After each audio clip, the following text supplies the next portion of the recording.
This is a piece that's going to be coming out fairly soon, hopefully in Etc.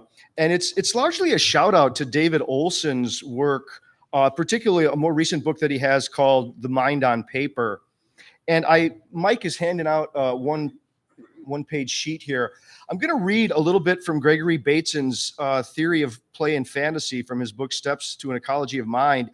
And I've been doing a lot of work on Bateson over the years, and I'm finding just amazing points of synthesis and connection between what he was doing and what David Olson is doing now.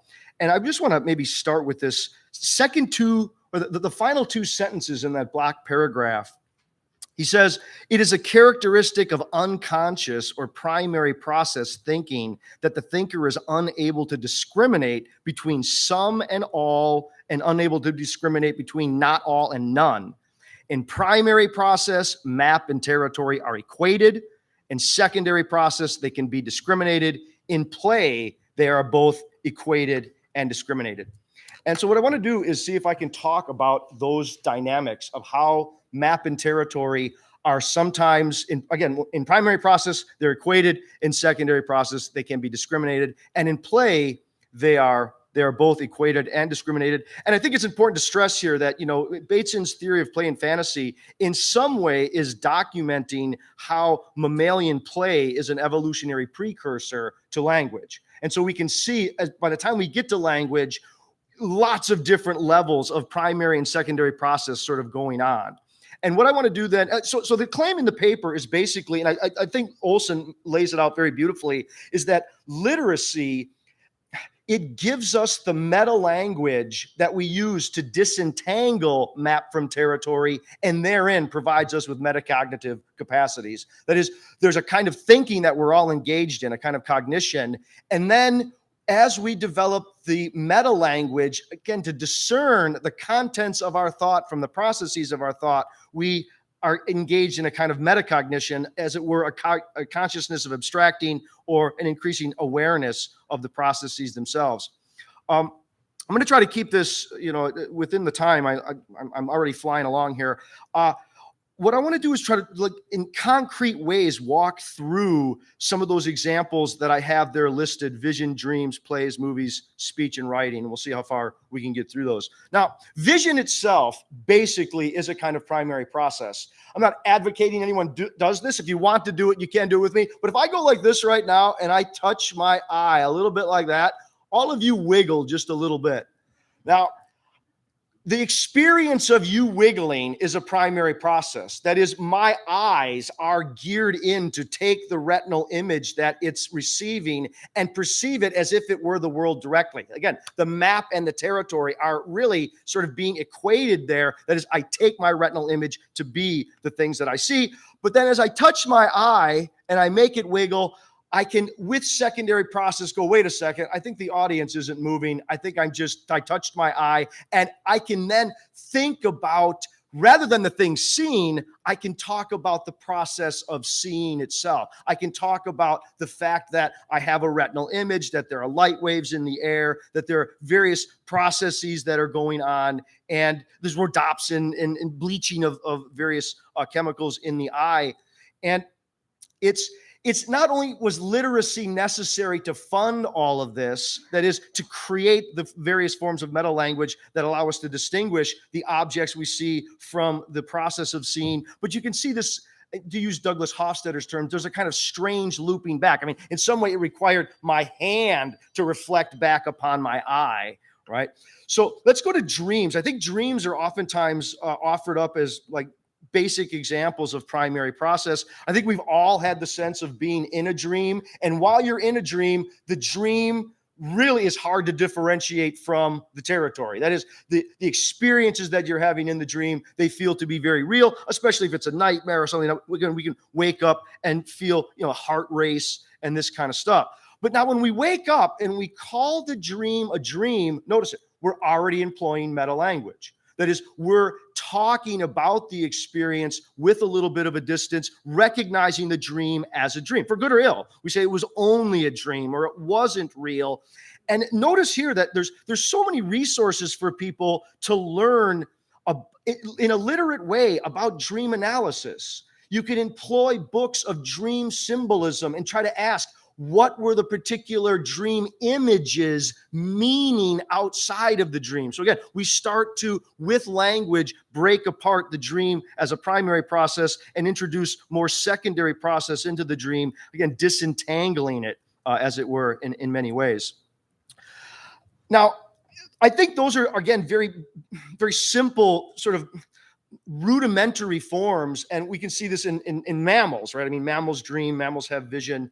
They may have some sense, when there's something that's blocking their view or something, they may have a rudimentary sense of the map and the territory being able to be discriminated. I think as we move to plays, movies, speech and writing, we're moving up the sort of evolutionary scale. Clearly, mammals engage in forms of play. And when we look at something like play is, again, such a wonderful example of we fall into the kind of primary process, and then we also make secondary process. And in a lot of ways, we're kind of going back and forth at different levels, equating and discriminating.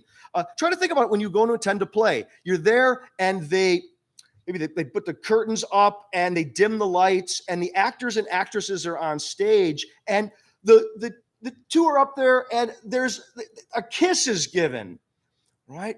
Now, the kiss means a kiss, but it doesn't mean what a kiss would mean. The kiss means a kiss, but it doesn't mean what a kiss would mean, right? This is what Bateson's talking about. He says, the nip, it denotes the bite, but it doesn't denote what the bite would denote. And in very similar ways, when we watch things on stage, we can go back and forth between forms of primary process and secondary process. So when we're in a movie and they dim the lights and we're there and we're laughing and crying, following the story, we're really in primary process. We're engaging as if the things we're seeing were real. When we comment on the bad scripting, when we go, oh, bad acting, poorly delivered line, who did this set design? We're engaged in secondary process. That is, we're recognizing that the images that we're seeing are somewhat fake or not as they appeared. And there's a lot of layers that are going on here, right? When you take a child to the theater, when you take a child to a movie, there are things that are going on stage, and they're real, whatever they are in that sense. There's pixelated light, there's people delivering lines and all this, but the story itself is occurring, I guess, at a very different level of abstraction than those particular things that people are engaged in. Now, David Olson's book really is focusing on traditional form. And let me say something about that. Okay, let's go back.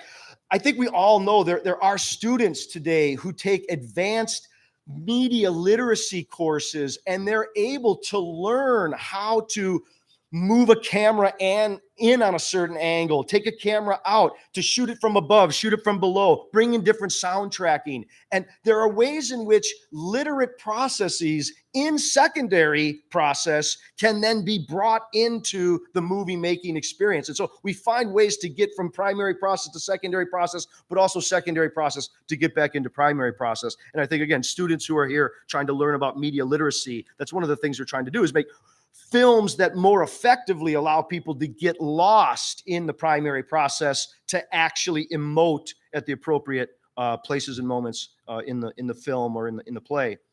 Now, as I say, Olson's work is largely devoted to traditional literacy, children's acquisition of literacy, and he does some just amazing stuff in trying to get us to think about how much our everyday spoken word it's more primary process than we would like to think. I think we like to imagine that these sort of unconscious dynamics, they're maybe some part of our lives, but they're not part of speech. I think we sort of imagine that speech is a secondary process.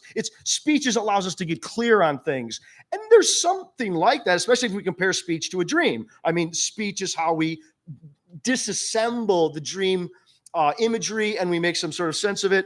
But speech itself is shot through with different dynamics of being both primary process and secondary process. One way to illustrate that is to say that speech, for the most part, is very transparent to the speakers. And when I say it's transparent, I mean that to native speakers who are not yet literate in their language, they have great difficulty attending to the wording per se. They have a tendency instead to attend to what the words are about. And if anyone was at the Media Ecology Association convention this summer, you heard David Olson sort of talk about some of these dynamics. It's really wonderful. So children, when they're first learning literacy and they're sort of in that pre-literate stage, you could go up to a child and say, can you give me an example of a really big word, like a long word? Children pre-literate will say train. And then you'll say to the child, how about the word caterpillar? And they'll say, no, caterpillars are tiny. The child is attending to what the words are about. They're not reflecting on the language as language, right? And again, there's a lot of different ways I think that this shakes out. When we talk with one another, you're there and you watch two waitresses come out from the back, and one is talking about the cook, and one says, oh, that guy's such a jackass. I'm so sick of his shit. And at that point, they're not even aware of the words they're using. In some way, they're attending to what the felt sort of reaction is to that. I'm going to try to wrap up here with this discussion on the difficulty even within language, how it integrates both primary and secondary process. I think part of the difficulty is that the words at the semantic level, so we get this linguistic discussion, the words at the semantic level can be very much part of, I guess, we'll call it secondary process if we're like identifying things. That's a chair. This is the podium, this kind of stuff. We have the lectern. But as we move into